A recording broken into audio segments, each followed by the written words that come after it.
大家好啊！咁啊，美股三大指數上個星期五嘅時間咧，都有個比較上係好嘅表現。咁啊，當中以 Nasdaq 嗰個嘅表現就最理想啦。咁啊，升咗1.3%。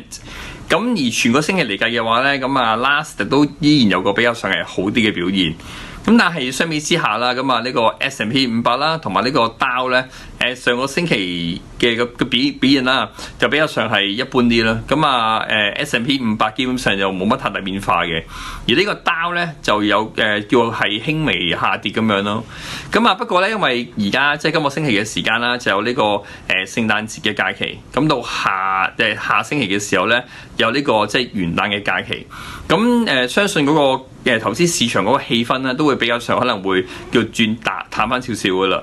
咁不過如果你以翻叫係歷史上面嚟一啲統計資料嘅話咧，咁啊12月份傳統上面啦，都可以話係美國一個比較上係好嘅一個嘅表現嘅月份嚟嘅。咁啊過去呢100年嘅時間去計翻嘅話啦，咁啊 Dow 咧平均12月份都升緊1.28%。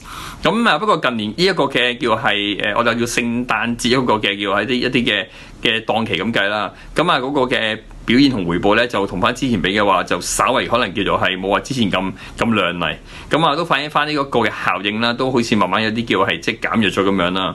咁啊 S&P 都係嘅。咁你見 S&P 即係叫近年嘅時間咧，反而12月份嘅表現咧都比較上係失色啲咁樣咯。